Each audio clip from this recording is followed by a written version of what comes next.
여성의 경우는 결혼 직전 연도 대비 고용률은 54.7%, 임금소득은 49.0% 하락하거든요. 근데 이게 10년이 지나도 회복이 안 됩니다.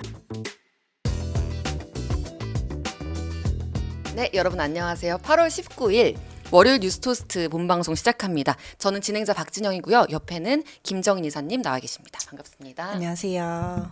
네, 앞서서 저희 7시 40분부터 출발을 했는데 뒤에 화면 이슈, 오늘은 잠시 화면 없이 가도록 하겠습니다. 네, 깔끔하죠? 네, 오늘 저희 두 가지 토픽을 준비를 했는데요. 첫 번째 뉴스 토픽으로 먼저 들어갈게요. 지난주 수요일 뉴스토스트에 자살하는 대한민국의 저자 김현성님 모시고 이야기를 나눴었죠. 한국 사회는 어떻게 스스로를 파괴하고 있는가? 자, 우리네 삶이 이렇게 팍팍하게 느껴지는 이유를 돈의 관점으로 풀어봤는데요. 이날 대화에서 계속 언급됐던 게 역대 최저치를 갱신하고 있는 우리나라 출생아 수였습니다. 이게 쭉 줄어들고 있기는 했는데 2015년부터 굉장히 심화됐습니다. 그래서 기획재정부가 2015년을 티핑 포인트로 보고 이때 무슨 일이 있었는지 원인 분석 지금 들어간 상황입니다. 2015년에 뭔가 티핑 포인트 뭔 일이 있었다. 네. 네. 대한민국 연간 출생아 수는 현재 20만 명대고요. 저희 이제 2030 저희 시청자분들이 60만 명대였다는 걸 감안하면은 20, 30년 만에 지금 3분의 1이 된 상태예요. 근데 이 20만 명대도 내년에는 깨질지 모른다. 뭐 이런 얘기까지 나오고 있어요. 그래서 20만 명이 잘 이제 체감이 안 되는데 인천공항 하루 이용객이 20만 명 정도입니다. 1년에 그만큼도 안 태어난다는 거예요. 그러니까 하루 이용객이 20만 명이다. 네. 그렇죠. 그래서 오늘은 이 주제하고 연결되는 얘기를 제가 해보겠습니다. 여성의 일과 가정, 양립 현실에 대한 내용인데요. 지난해 12월에 KDI에서 일, 가정 양립을 위한 근로 환경이라는 보고서를 냈어요. 자, 일단 KDI 설명 들어갈게요. KDI 한국개발원은요, 한국 최초의 사회과학 분야 종합정책연구소고 국책연구기관이기도 합니다. 그렇죠? 국책연구는 국가의 중요한 정책 결정을 지원하기 위해서 수행하는 연구를 뜻하고요. 그만큼 이 KDI 같은 곳에서 나오는 보고서가 우리나라 국가 정책을 결정하는데 여러모로 중요한 자료가 된다는 뜻이겠죠. 자, 그래서 우리가 오늘 다룰 이 보고서는 몇 주 전에 여러 매체에서 이런 타이틀로 다뤄지기도 했어요. 출산한 한국 여성 둘 중 한 명은 일 관둔다. 오늘 저희 썸네일에 들어간 내용이기도 하죠. 굉장히 충격적이면서도 현실적인 내용인데요. 우리 2030 시청자분들에게는 내 현실이거나 또는 내 지인의 현실이거나 또는 내가 걱정되는 나의 미래일 거예요. 자, 그래서 정희님, 오늘 주제인 보고서부터 살펴보겠습니다. 충격 한 줄로 요약된 이 보고서 어떤 내용이었는지 간략하게 부탁드릴게요. 네, 이게 제목 그대로 출산율과 여성 고용률 등의 관계를 분석을 해서 일과 가정의 양립이 필요하다는 결론을 낸 보고서입니다.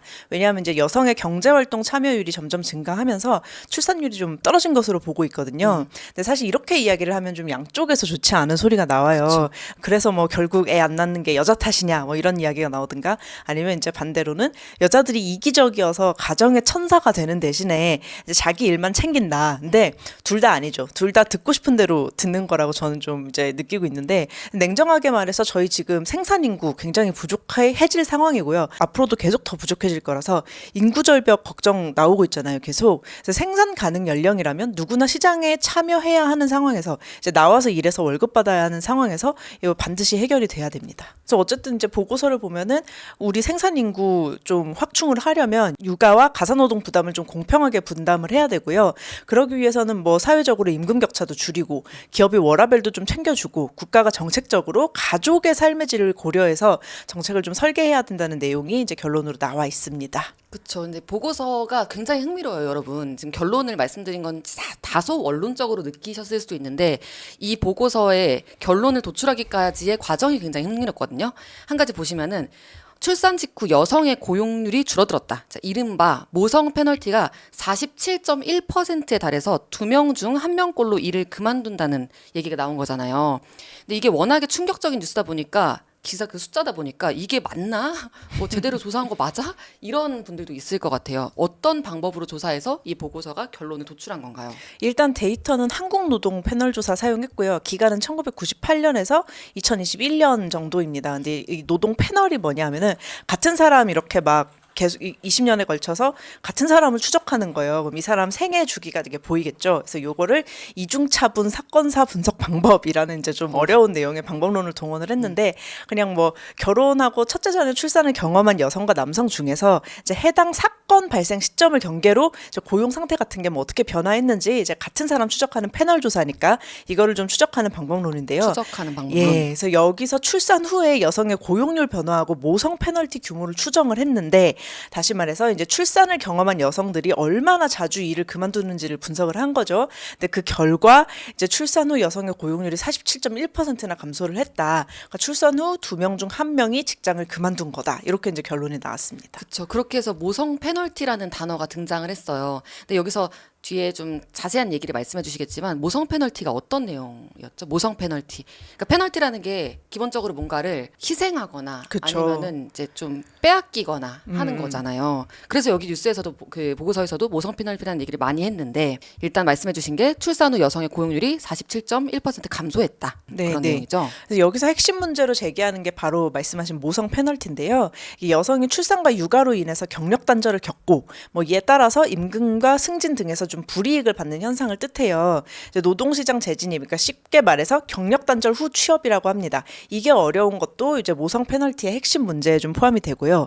그러면 여성이 왜 결혼을 하지 않거나 출산을 하지 않느냐 이렇게 질문을 했을 때 모성 페널티 때문이다라는 이제 짤막한 답이 나오는 거죠. 이제 여성의 경우는 결혼 직전 연도 대비 고용률은 54.7%, 임금 소득은 49.0% 하락하거든요. 근데 이게 10년이 지나도 회복이 안 됩니다. 회복이 안 된다. 그러니까 지금 뭐 그래프 네네, 하나 하나 더 보여주시죠. 네네 보여주시고 계실 텐데 이제 연령대별 여성 경제활동 참가율 연도별 변화 그래프거든요. 근데 보시면은 약간 영어 알파벳 M자를 보실 수가 있어요. 그래서 M자형 뭐 경력 단절 뭐 이렇게 많이 얘기를 하는데 결혼과 출산 전까지 경제활동 참가율 그러니까 취직해가지고 활동해서 임금 월급 받는 이게 쭉 오르다가요 결혼을 계기로 한번 꺾이고 출산을 계기로 또 꺾입니다. 그러다가 아이들이 좀 크면 다시 올라오는 거죠. 이 연구에는 포함이 돼 있지 않은데 더 디테일한 내용을 보면은 사실 이 M자가 조금 더 이제 분명했다가 요새는 좀 평평해졌어요. 왜냐하면 결혼과 출산을 안 해서 참가율을 유지를 하고 있기 때문입니다. 그렇죠. 그래프를 자세히 보시면은 이게 연도가 좀 써 있거든요. 조금 잘 안 보이실 수도 있는데 몇 개의 그래프가 있잖아요. 점점 완만해지는 게 보여요. 네. 그리고 이제 또 요새는 또 무슨 문제가 또 제기가 되냐 하면은 오히려 이 M자가 너무 이제 제기가 되니까 신생아, 취약 연령 전에는 막 지원을 해줘요.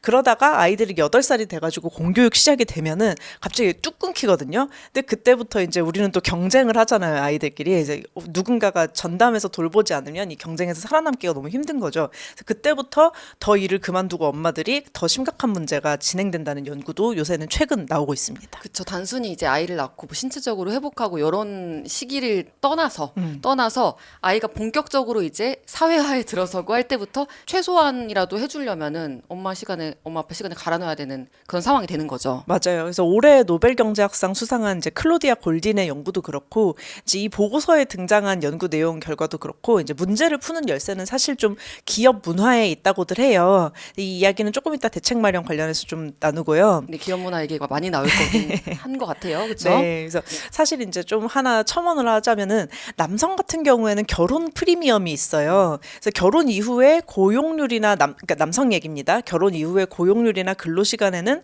변화가 없는데 반해서 이제 임금 소득은 점진적으로 증가를 합니다. 결혼한 남성 같은 경우에는 뭐 다양한 이유가 있을 수 있겠죠. 어쨌든 회사 상사분들은 옛날 분들이시잖아요. 그러니까 가장이라는 이유로 먼저 승진을 좀 시켜줄 수도 있고 이제 집에서 모든 돌봄 노동을 통해서 업무에 좀 집중할 수 있게 해주니까 업무에 훨씬 집중할 수도 있고요. 그래서 이 결혼 프리미엄이라는 게 보고서에도 언급돼 있는 거예요. 네, 언급돼 있습니다. 결과가 나와 있고요. 이게 여러 가지가 섞여 있다고 느끼실 수도 있는데 지금 보고서 흐름대로 좀 말씀을 드리고 있는 거예요. 그래서 제가 이 결론까지 도출하기에 이 연구의 흐름이 굉장히 흥미로운 시각이다라고 말씀을 드렸던 건데요. 자, 그래서 이 보고서에서 어떤 대책을 제시했는지가 굉장히 궁금해지는데 일단 현실을 잠깐 볼게요.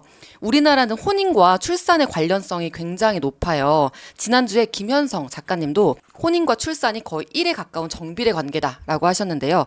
현재 대한민국의 결혼과 출산 현황은 어떤가요? 이렇게 말씀하신 대로 우리나라에서 출산의 대부분은요, 결혼한 부부 사이에서 이뤄집니다. 이제 그 말인즉슨 혼인율이 낮아지면 출산율도 낮아진다. 근데 이제 혼인율 급감하고 있어요. 그래서 지난해 통계청에서도 이 혼인율 급감이 출생아 감소의 가장 직접적인 원인일 수도 있다는 해석을 내놓았습니다. 근데 혼인율이 감소하는 이유 중 하나가 집값 상승인데요. 이거는 약간 반박의 여지가 있어요. 왜냐하면 집값이 오르면 결혼을 덜 하기는 하는데 집값이 떨어진다고 해서 결혼을 더 하지는 않는다는 거죠. 그리고 이제 동북아시아 출신에 따른 문화적 요인도 발견이 되는데 뭐 이거는 주제에서 벗어나니까 여기까지만 하겠습니다. 이 주제로 정은님을 이렇게 잘못 질문을 하면은 이만큼 얘기 나와버리기 때문에 그래서 네네. 지난주에 이제 김현성 작가님과의 인터뷰 영상도 저희가 더보기 링크에 넣어놓을게요. 한번 꼭 보시면 좋을 것 같습니다. 이 혼인과 출산의 관계. 그래서 우리나라 인구 동향을 매달 발표하잖아요. 여기서도 혼인 건수를 굉장히 중요하게 봐요. 왜냐? 흐름상, 지금까지 흐름상 이 혼인 건수가 출산율에 굉장히 좀 직접적인 영향을 줘왔기 때문에. 그렇죠? 네, 그래서 어쨌든 뭐 혼인율은 1970년에 비해 뭐 3분의 1 토막이 낮고요. 합계 출산율이 2022년에 0.78명 됐죠. 이게 이번엔 0.6까지도 뭐 갈 수 있다 이런 그렇죠. 얘기 나오고 있던데. 더 나아질 기미는 아직 잘 안 보이죠. 예, 이제 혼인율이 왜 줄어들었냐 하는 것도 이제 너무 큰 이야기여서. 근데 이제 노동시장 성과에 초점을 좀 맞추자면 결혼 전후로 이제 여성의 임금 소득과 고용률에 좀 큰 차이가 벌어지는 게 지금 이제 보이시죠? 보이실 거고 이제 결혼을 계기로 일을 많이 그만두거나 아니면은 아예 시간제 일자리 등으로 좀 옮겨가는 현상이 보여요. 이게 물론 이제 본인이 원할 수도 있고 가족이 원할 수도 있고 뭐 직장에서 원할 수도 있고 임추력 준비를 할 수도 있는 건데 근데 이제 인생에 큰 변화가 생기는 것 자체가 사실은 좀 그렇죠. 스트레스예요. 이렇게 특히 지금처럼 불확실한 시대에는 이런 큰 변화 자체를 저는 안 만들고 싶을 것 같거든요. 내 인생이 어떻게 출렁일지는 사실 정말 아무도 모르니까.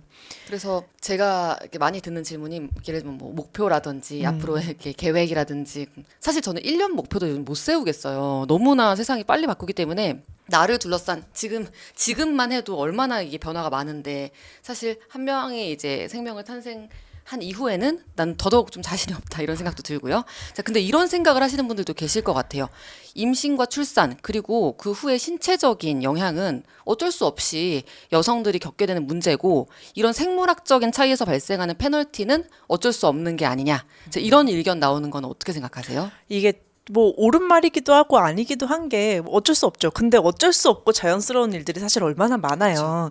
그러니까 하나씩 교정을 하고 보완해온 것이 뭐 인류의 역사 아니겠습니까? 사실 뭐 예를 들어 뭐 의료적 처치가 개입하지 않았을 때 인간의 평균 수명이 40세가 안 된다는 추정치가 있어요. 이게 그래서 여기서 어쩔 수 없지. 인간이 유한한 신체고 생물학적 문제니까 이렇게 생각을 끝까지 했으면 아직까지 의료인과 무속인 사이 직업 분화가 일어나지 않았겠죠, 우리는. 건강했으면 하고 기도를 그렇죠. 하고 근데 그렇죠. 지금 제약업이 되게 잘 나가고 있죠. 그러니까 어떤 사회적 이슈가 됐든 어쩔 수 없다라고 생각을 하는 순간 발전이 멈추기 때문에 이게 절대로 주류 의견이 되어서는 안 되겠습니다. 그렇죠. 사실 우리가 뭔가 계속 바꾸고 교정하고 더 나은 방향으로 만들어 왔기 때문에 생물학적으로 다르기 때문에 어쩔 수 없는 거 아니야? 하고 이 문제를 치부할 수는 없다라는 네. 말씀을 해주신 거고요. 그래서 우리가 지금 현상이 나타난 이유를 살펴보는 거겠죠. 이제 제 얘기도 잠깐 드리자면은 저도 이제 한창 일을 많이 해야 하는 이제 만 나이 32세 그리고 책임져야 되는 것들도 많죠. 그래서 그러다 보니까 내가 감당해야 되는 신체적인 그리고 시간적인 부담이 큰 임신과 출산 결정을 이제 미루게 되는 게 저는 어쩔 수 없다라는 생각이 들긴 하거든요. 저의 개인적으로는. 근데 이렇게 선택을 망설이게 만드는 모성 페널티가 발생하는 원인은 뭔가요? 이제 얘기가 좀 긴데요. 어쨌든 뭐 무엇이 모성 페널티를 만드느냐 하는 것은 너무 다양한 요인이 개입이 돼 있어가지고 아직 연구 중입니다. 근데 사실 이제 다양한 요인이 개입돼 있다는 건 그만큼 풀기 힘들고 그만큼 이제 최종적이라는 얘기예요. 실타래가 이렇게 여러 가지로 꼬여 있는 네, 거예요. 네. 노동시장에서 모성은 가장 취약한 고리여서요. 일반적인 노동시장의 문제가 모두 고여 있다가 응축돼서 이제 터지는 부분입니다. 그래서 문제가 정말 간단하지 않고요. 일례로 이제 가사노동 부담 같은 경우에는 남성 외벌이, 여성 외벌이, 맞벌이 상관없이 여성이 더 길잖아요. 그렇죠. 근데 이것만 봤을 때는 이게 요것만 차별이잖아요. 근데 이 차별을 만드는 요인이 단 한 가지가 아니라는 거죠. 단 한 가지가 아니고 그리고 또 말씀 주신 게 일반적인 노동시장의 문제가 여기에 다 고여 있다고. 네, 네. 그래서 지금까지의 연구 결과를 보면 일반적으로 영향을 미칠 만한 것들이 좀 몇 가지가 있어요. 첫 번째로 이제 경력 단절인데요. 사실 이 경력 단절 자체는요, 여성에게만 해당하는 용어는 아니에요. 남성도 해고당한 뒤에 일정 기간 지나도록 취직을 못하면 이거 경력 단절입니다. 그렇긴 한데 우리가 그래도 일반적으로는 보통은 여성들이 많이 겪고 문제라고 얘기가 되고 있는 거잖아요. 그렇죠. 조금 더 설명을 드리자면요. 우리나라 기업은 애초에 경력 단절을 싫어합니다. 그래서 이력서 넣으려고 할 때 조언 구하면 단골 질문이 그거잖아요. 저 한 6개월 공백기 있는데 회사한테 이거 어떻게 설명해야 돼요? 최악의 질문 중에 하나죠. 이렇게 중요한 문제인데 이게 뭐 이거 자체는 남녀를 가리지 않지만 문제가 뭐냐? 여성은 결혼과 출산을 거치면 거의 대부분 경력 단절이 될 수밖에 없어요. 그렇죠. 왜냐면 그 시기에 일을 못 하니까요. 그렇죠. 이제 회사 일을 못 하니까요. 그렇죠. 그리고 이게 이미 수많은 통계로 나와 있는 거고요. 그렇죠. 그리고 이제 뭐 두 번째로 연령 문제가 있는데 역시 우리나라 기업은 그냥 나이 많은 사람을 싫어합니다. 뭐 이제 그냥은 아닐 수도 있고 뭐 어쨌든 위계 질서가 좀 중요한 문화이기 때문에 근데 이제 능력이 된다 싶어도 약간 이런 식이잖아요. 아유 30대 대리 뽑으려고 했는데 40대 과장급이 지원했네 이러면 저희 팀장님이 당신보다 조금 어리셔가지고 너무 충분하지만 우리 조직 문화가 좀 안 맞을 것 같다. 죄송합니다. 이러잖아요. 근데 이거 영어로 번역해서 말해보면 되게 어색하거든요. 뭐 우리나라 문화예요. 물론 이제 정말로 나이 많은 분들이 나이 대접을 받고 싶어하는 관습도 있는데 이것도 문화인데 근데 이것도 마찬가지로 육아를 하고 오잖아요. 그럼 여성들은 당연히 나이가 들어옵니다. 너무 당연하게도 아이가 크는 그 시간 동안 나도 나이가 듭니다. 여러분, 나도 나이가 들어요. 맞아요. 그 시간이 간다는 거죠. 또 하나 있죠. 이제 세 번째로 노동시장 이중구조 문제가 있는데 보고서 분석에도 이게 좀 언급이 됐어요. 간단하게. 이걸 조금 자세히 얘기를 해볼게요. 대기업 다니고 월급 많이 받으면 여성도 임출 영향을 좀 덜 받습니다. 왜냐하면 어떻게든 직장 생활을 하려는 의지가 본인에게도 있고요. 가족도 이분이 일을 그만두기를 원하지 않아요. 내 와이프가 월급 500만 원을 가져오는데 갑자기 아이를 낳았다고 이걸 그만둔다 이러면 별로 안 좋겠죠. 그 생각 잠시 한번 보류해 줄래? 라고 그쵸, 하고 그쵸. 싶겠죠. 회사도 좀 많이 도와주고요. 대기업의 복지가 좀 있잖아요. 맞아요. 근데 이제 만약에 이제 여성이 저소득 비정규직이다 이러면 이야기가 달라지죠.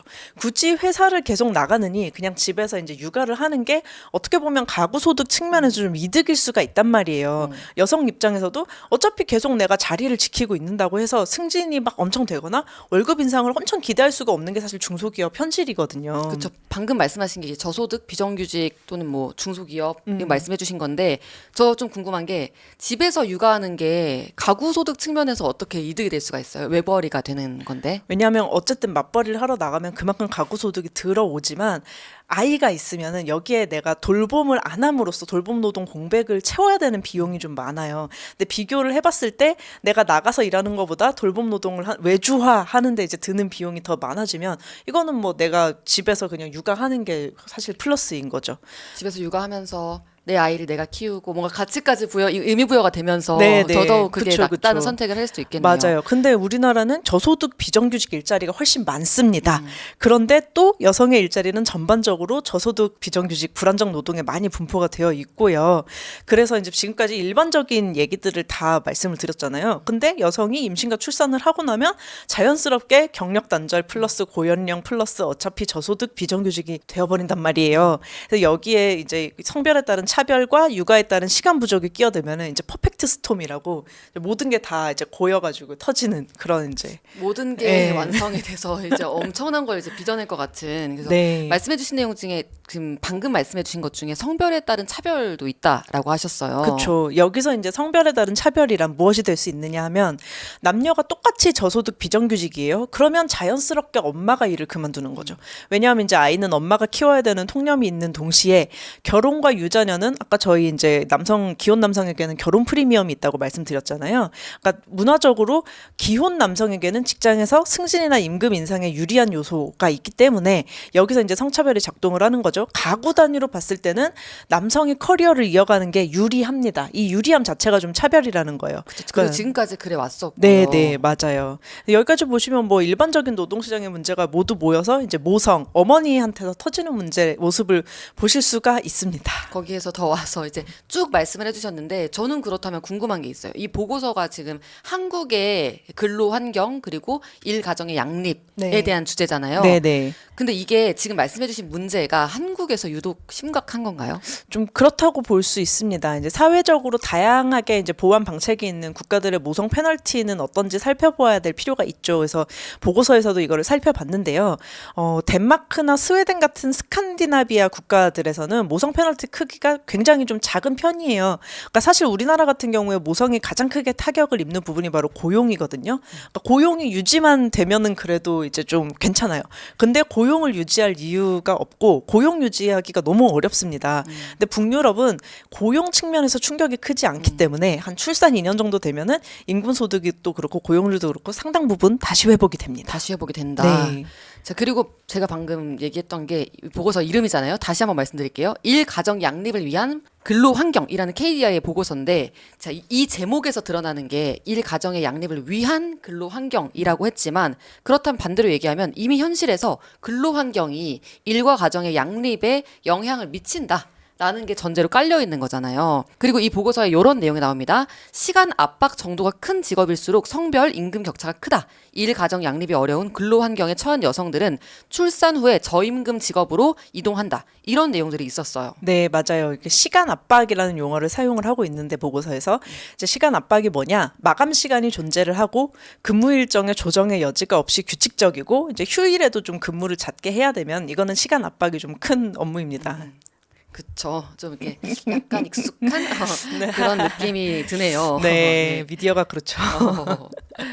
이제 결국 관건은 좀 시간인데요. 이거는 이 보고서에서 인용한 클라우디아 골딘의 논문에 더 잘 나와 있습니다. 이제 그리디 잡이라고 하거든요. 탐욕스러운 직업이라고 번역을 하는데 아주 일이 난지 내가 일인지 모를 정도로 좀 달려들어서 좀 추가 근무를 해야 되고 이제 업무 외에도 네트워킹을 좀 활발하게 하면서 인맥을 형성을 해야 하고 고도로 집중해서 어려운 분석을 해내야 하고 마감도 타이트하고 무슨 일이 있어도 빠르게 좀 회전을 하면서 마감 지켜야 되고 그런 업무일수록 사실은 이제 사회적 지위도 높고 소득도 높잖아요. 말 그대로 진짜 그리디잡이네요. 맞아요. 이 탐욕스러운 이 직업이라는 게 출산하고 육아 시에는 유지하기가 상당히 어렵습니다. 일단 아이가 불확실성 그 자체잖아요. 우선순위는 가장 최우선에 올라와 있고요. 그러니까 여성이 커리어 욕심이 있어서 나는 그리디 잡을 선택을 하겠다. 이러면 자연스럽게 임추력을 포기할 수밖에 없는 거고요. 아까 말씀드린 우리나라 노동시장의 특성에 더해서 이제 그래도 아이가 학교 가니까 다시 일해볼까 하면 사실 이 잡을 선택할 수는 없는 거죠. 그렇죠. 그러면 나 이제 그러면은 가정에서 떠날게라고 하는 그런 선포하고 마찬가지일 것 같아요. 네. 사실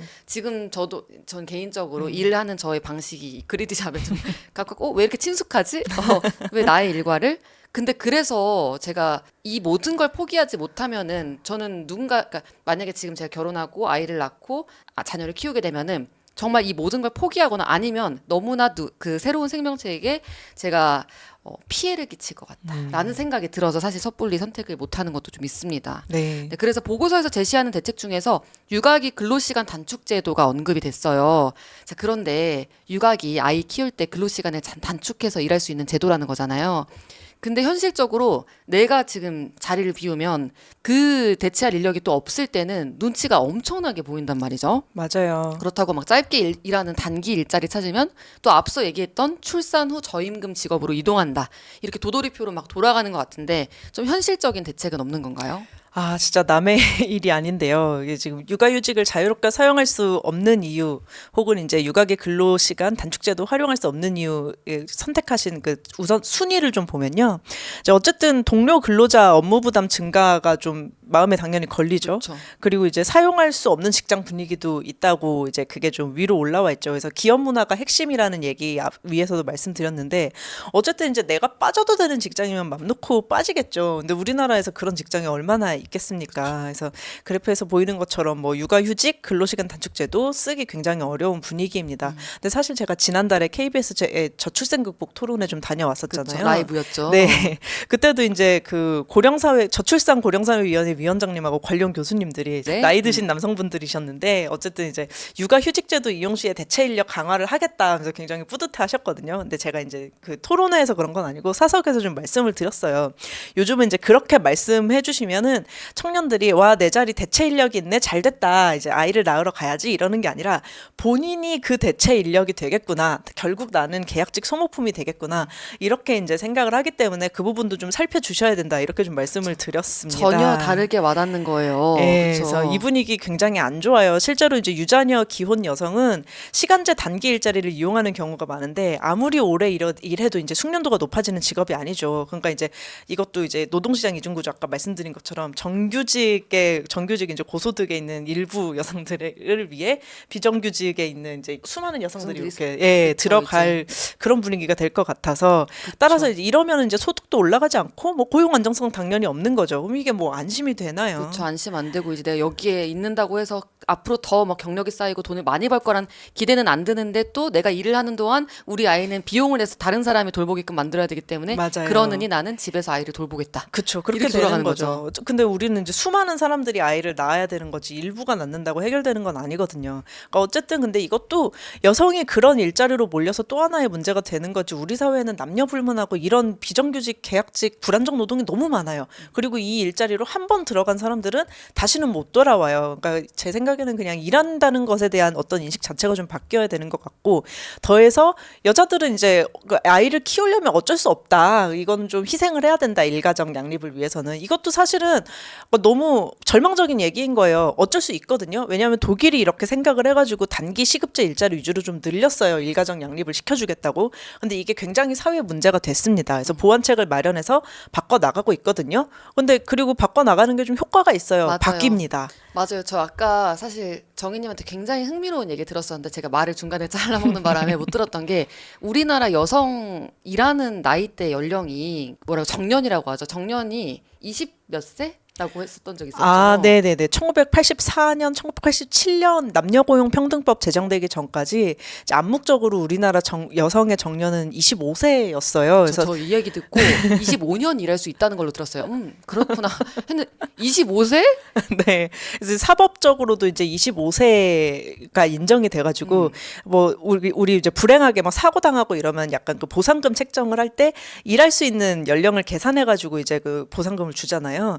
근데 이제 22세에 사고를 당했는데 이제 3년치밖에 보상금이 책정이 안 돼가지고 이거 가지고 소송하고 몇 번씩 소송하고 난리 났었거든요. 근데 그쵸. 이런 거에서 좀 이기면서 남성이랑 똑같이 이제 정년 그 당시 정년 50세 이제 인정을 받아온 역사가 이제 남녀고용평등법 제정되는 배경인데 25세였습니다. 근데 어쨌든 50세로 바뀌고 난 25세 그 차별 철폐된 다음에 뭐 그냥 우리나라 성장 잘했잖아요, 경제. 그쵸. 네. 이 얘기 제가 지금 꺼낸 맥락 아시겠죠? 왜 다시 생각이 났는지. 바뀌어요, 여러분. 사회는 더 나은 방향으로 바뀌어 왔고 바뀔 수 있습니다. 있습니다. 자, 그래서 이제 대책을 얘기해 볼게요. 그래서 어떻게 근로 환경을 개선해야 일과 가정의 양립이 가능해지나, 아이를 낳고 싶은 분들, 그리고 이제 막 일 시작해서 한창 경제 활동 하고 계신 분들, 근데 이제 보고서에서 말하는 모성 페널티가 너무너무 걱정되는 분들에게는 진짜 현실적인 대책이 나올 수도 있을 것 같아요. 네. 근데 여기서 이제 저는 항상 좀 교과서적인 말을 하는 것 같은데, 그러니까 우리 사회가 좀 다 연결돼 있다는 말씀을 드리고 싶어요. 사실 이제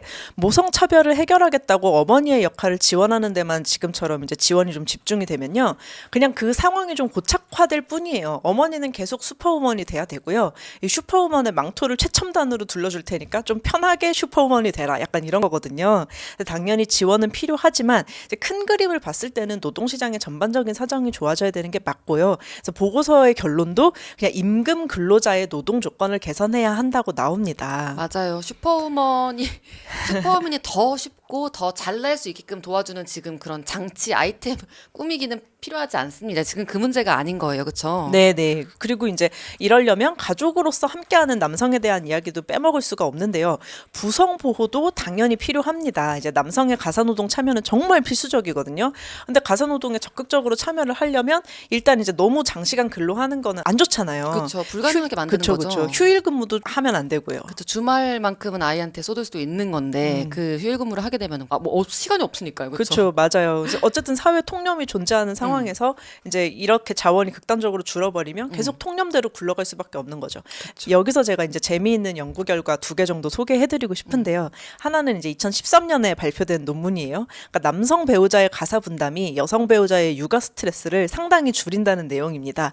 그런데 이제 재미있었던 부분은 뭐냐면 가사 분담 자체가 이제 여성 배우자의 육아 스트레스를 줄이는 거는 일부예요. 왜냐하면은 육아 스트레스는 부모 모두에게 아이의 이제 기질이나 까다로움에 좀 달려 있고요. 근데 이제 남성 배우자가 가사를 분담해주면 뭐가 바뀌느냐? 여성 배우자의 남성 배우자에 대한 애정도가 굉장히 높아집니다. 이야. 그러면서 이거를 통해서 육아 스트레스 수준이 낮아집니다. 이제 저희 뭐 어른들이 얘기하잖아요. 남편이 잘하면 그게 다 애한테 간다. 남편이 못하면 다 애한테 간다. 이게 약간 과학적으로 증명된 연구였고요. 근데 이게 이제 해외에서 나온 연구라는 네, 거죠? 미국 연구입니다. 미국 연구고. 이제 또 다른 연구에서는 이제 가사 분담을 하고 가정에서 다정한 아버지를 둔 아들이 결혼해서도 가사 분담을 할 확률이 높다는 얘기도 나옵니다. 근데 이제 저는 여기서 좀 문제라고 생각했던 게 뭐냐면 사실 우리나라는 아버지는커녕 아이들과도 좀 가사 분담 자체를 하는 분위기가 아니잖아요. 사실 이제 어렸을 때 집안일을 안 하고 큰 성인이 결혼한다고 갑자기 좀 하게 되는 거는 좀 부자연스럽죠. 그래서 성인이 돼서야 스스로를 돌보기 시작하는 문화 자체가 좀 근본적인 문제인데 그렇죠. 남녀 모두 가사 노동에 쓰는 절대적 시간이 OECD에서 가장 적은 편에 속하거든요. 우리나라가요? 네, 근데 여기서 결혼하자마자 혹은 임신과 출산을 하자마자 이제 여성분들이 더 가사 노동을 많이 하게 되는 거는 훨씬 이제 많이 하잖아요, 여성분들이. 근데 이거는 진짜 사회적인 압박인 거죠. 둘 다 안 하다가 똑같이 안 하던 사람들인데 그 한쪽만 더 하게 된다는 거. 근데 안 하다가 하는 거는 이쪽도 굉장히 좀 스트레스거든요. 그래서 다 똑같이 하는 사람들이 좀 돼야 되지 않나 싶습니다. 마무리는 살짝 교과서적으로 갈 뻔도 했는데 근데 말씀 주신 내용 너무너무 공감이 돼요. 일단 이 토픽을 저희가 좀 마무리하면서 저도 이제 제 얘기를 잠깐 해보자면 전 지금 만 나이 이제 32세 그리고 이제 과거 한국 나이 34세로서 저는 아직 결혼 안 했고 그리고 이제 아직은 결혼 생각이 없는 상태인데 이제 여러 가지 이제 부모님하고도 얘기를 나누죠. 언제 아이를 가질 거니 해서 어이? 벌써? 하면서 말씀드리는 게 저는 이제 회사를 운영하고 있어서 뭔가 이미 책임져야 되는 것들이 있고 우리 회사에 또 가정이 있으신 분들도 있고 그러다 보니까 그래서 나의 전력을 다해서 우리 회사를 위해서 시간과 마음과 이제 여러 가지 쓰고 있는데 여기서 나의 인생의 1순위가 당연히 결혼하고 아이를 낳으면 저의 우선순위가 바뀌겠죠? 그런 책임감을 갖고 이제 아이를 갖게 되기 때문에 근데 그걸 생각하면 나는 나의 시간과 나의 책임감과 나의 몸뚱아리도 한정적인데 이거는 누군가한테 내 회사를 포기하거나 뭔가 다른 무언가를 포기하지 않으면 불가능하겠다라는 생각이 들어서 네. 그래서 이제 어렵다라고 말을 나눴던 기억이 좀 있습니다. 그래서 개인적으로도 굉장히 공감되는 내용이었고요. 이 보고서 KDI 보고서라고 말씀드렸죠. 일가정 양립 그리고 이제 근로 환경에 대한 보고서니까요. 여러분들도 원문이 살짝 어려울 수 있는데 그렇게 길지 않거든요. 한번 관심 있으신 분들은 KDI 홈페이지에서 확인을 해보시면 좋을 것 같습니다. 네, 여러분 오늘 이렇게 8월 19일 월요일 라이브도 이렇게 함께 하고 있죠. 저 오늘 시간이 또 어떻게 갔는지 모르겠어요. 저 방금 전에 이 모니터일 수 있었던 것 같은데 저는 사실 여러분들 이렇게 따뜻하게 댓글 보내주시는 것들 너무너무 좋아서 진짜 월요병이 저는 생길 틈이 없습니다. 어떻게 컨디션 관리하냐고요? 여러분 댓글을 봅니다. 저는 정말 그거면 됩니다. 진짜 알고 계시죠, 여러분? 여러분들 그리고 저희 댓글도 이제 여러 번 참여하신 분들은 아마 아실 거예요. 우리 뉴스토스트 어피티 안에서의 댓글 굉장히 따뜻하고 클린하고 여러분 안심하고 대화 나눌 수 있는 장입니다.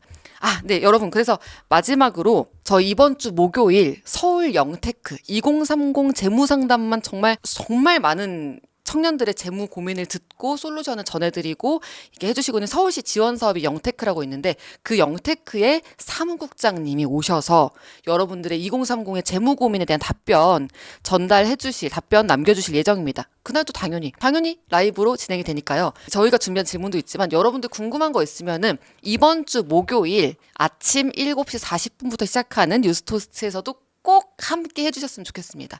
또 구독, 좋아요, 알림 설정도 잊지 마시고요. 네, 오늘 월요일도 함께 해주신 여러분들 너무너무 감사드리고요. 감사합니다. 이번 주도 화이팅!